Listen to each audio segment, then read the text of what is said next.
Hi everyone, this is the Mighty Cleric and today I'm doing Shadowrun Returns. And I've already started this game. I'm a few hours in and this is quite a good game. It's small, it's cheap, and it looks a lot like Fallout, the universe where it's turn-based.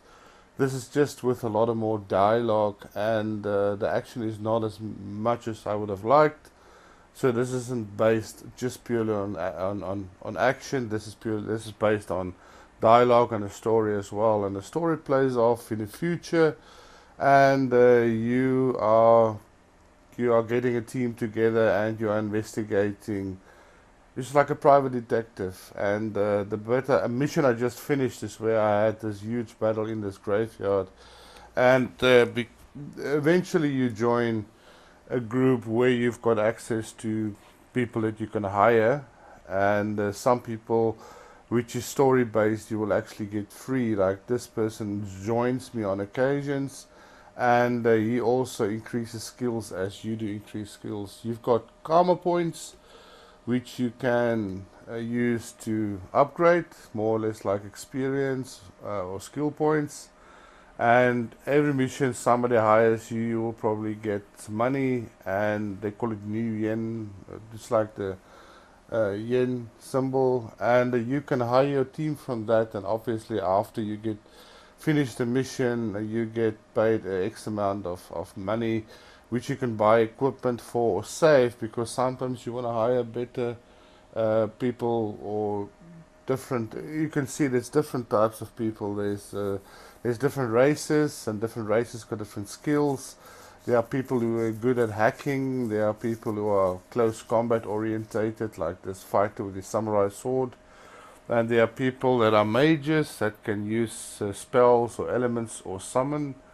And you've also got people that walk around with armored units or little robots that they can use as firing platforms or medical platforms. And you can also equip them with weapons that they already have, or you can give them um, some of your stuff that you've collected over the previous missions.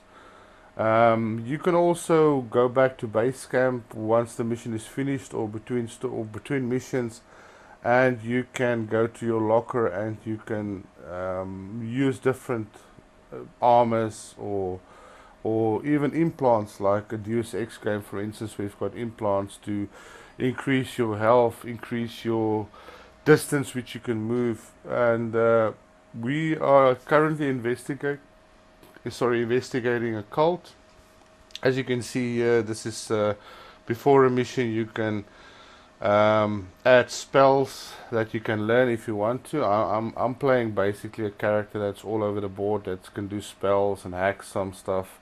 And most hacking is just it's just requiring level 1 or 2. But there are places, for instance, with extra stuff that you can sell, or even weapons that you might get, ammunition, that requires a better hacking skill. So the world, as you can see, is isometric, and it's isometric view from the top.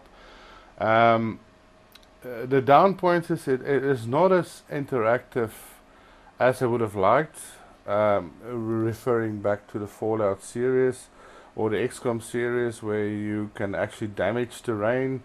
Here's a lot of characters that you can interact with. They will be showing an interact button or a speech button above the head, and you've got these choices that you can make, and also choices that will be dependent on your certain skills. Like you can use your charisma to flirt with somebody, or your strength to intimidate someone, and if you've got money, you can bribe them.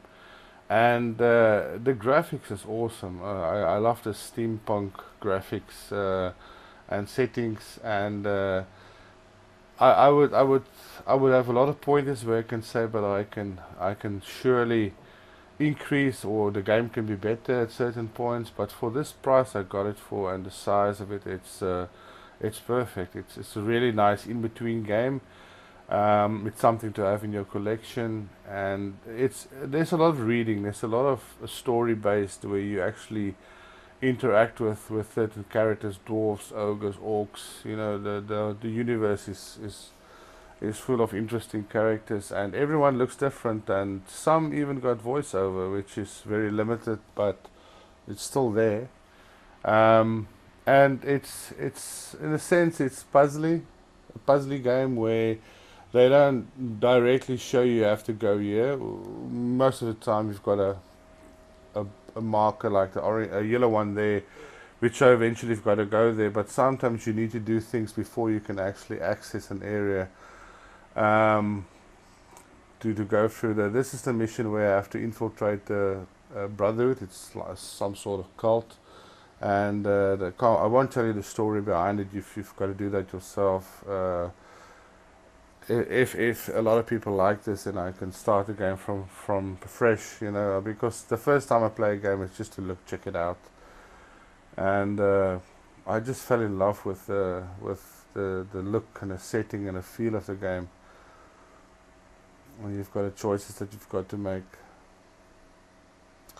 Well, what I liked about the Fallout series, if sorry that I'm always referring back to the Fallout series, but you could have a squad base where you can actually, you know, your squad is you're taking them from mission to mission, whereas here you're hiring people that you basically don't know. They are freelancers, they are runners, and you hire them for these skill sets, and the further along the game you go, the more experience they have, and also the more expensive they are. So this is the inside of the Brotherhood area. It's just a map, and it's just loading now. It tells you more about what you are facing now, and the story progresses, and tells you why you are here. And you will see once the map open, there are doors that's got locks on them, a lock sign that means they can't access them straight away, and there are people with the interact button, and so you can actually see what your objectives are and stuff that you've picked up that you keep in your inventory. I just want to save before I do something stupid. Actually, I've played almost 6 hours in this game already.